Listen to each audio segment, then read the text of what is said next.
but I know what it takes. I'm motivated by a mix of emotion. Got my statement, and I'm reading it slow.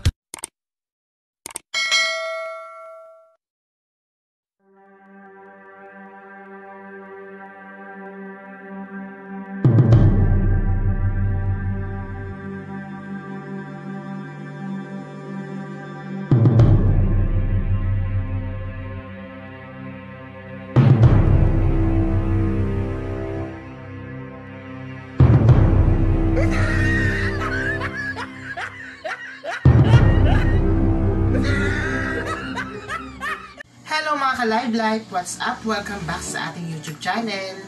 At gaya nga ng nabasa ninyo sa ating title, iisa-isahin natin yung iba't ibang uri ng mga empleyado. Excited na ba kayo? Ako rin eh. Tara, simulan na natin. Una sa listahan natin ay yung mga kasamahan natin sa trabaho. Nakala mo ba sila yung boss or sila yung amo? Kung makautos, wagas. Eto, panoorin ninyo. Hoy Jennifer, halika nga dito. Pakitype mo nga ito tapos pakiprint mo, ipotocopy mo ng 10 and then bigyan mo ng isang copy si boss. Pagkatapos yung mga matitirang kopya, ipamigay mo sa iba pang mga head ng ibang department. Tapos nga pala, pakidiligan mo na rin yung halaman sa office ni boss and then pakitimpla na rin siya ng kape.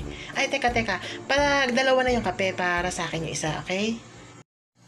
Ang susunod naman sa ating listahan ay yung mga kasamahan natin sa trabaho, nakala mo mga reporter. Konting pagkakamali mo lang, ire-report ka kaagad sa boss ninyo. Ma'am, may sasabihin po sana ko sa inyo eh. Kanina po kasi si Marco nakita ko po natutulog po habang nag-work. Tapos si Vivian naman po, late na naman pong pumasok. Tapos ito naman pong si Paulo, panay po ang internet.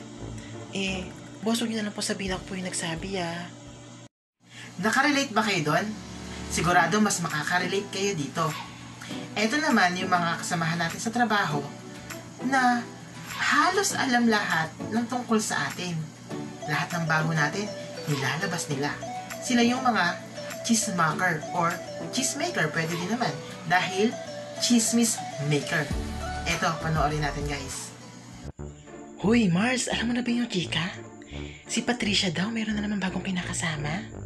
Ay, teka, hindi mo pala kalala si Patricia, kapitbahay ko namin. Sorry. Ang susunod naman natin ay yung mga katrabaho natin na palagi na lang late pumapasok. Tapos sila pa yung pinakamaagang umuwi. Aminin nyo, may mga ganyan. O Richard, late ka na naman. Pasensya na boss, traffic eh. Anong traffic? Dyan lang sa kabilang kanto yung bahay nyo. Ang susunod naman nating item ay yung mga kasamahan natin sa trabaho na mga Tupperware. As in, plastic. Yung kapag kaharap ka, ang ganda-ganda ng mga sinasabi sa'yo. Pero once na tumalikod ka na, marami na mga hindi magagandang sasabihin tungkol sa'yo. Eto, panoorin natin. Ang ganda-ganda mo talaga, sis. Thank you, sis. A few moments later. Naku, maputi lang naman. Eto naman susunod natin ay yung mga kasamahan natin sa trabaho na sobrang reklamador. Yung halos lahat na lang ng iutos ng boss, ayaw gawin. Kesyo, hindi niya kayang gawin. Hindi niya alam gawin. Tapos, anong mangyayari? Tayo yung gagawa. Eto, panoorin niyo guys. Oh, Marco, nandiyan ka na pala. Mabuti naman. Pwede mo bang gawan ng slide presentation itong report ko? Ha? Ba't ako, sir? Hindi ako marunong gumawa nun. Baka pwedeng si Jacob na lang. Magaling yun, sir. Oo, promise, magaling yun, sir. Ito namang susunod nating item ay yung mga kasamahan nating mga business-minded. Yung palaging may dalang mga paninda sa office.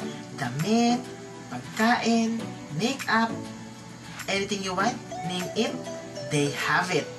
Pero para sa akin, wala namang masama eh. As long as hindi nila gagawin yung pagtitinda sa oras ng kanilang trabaho. Oh, pili lang kayo ng pili ah. Marami tayo yung mga bago, may mga new arrival tayo.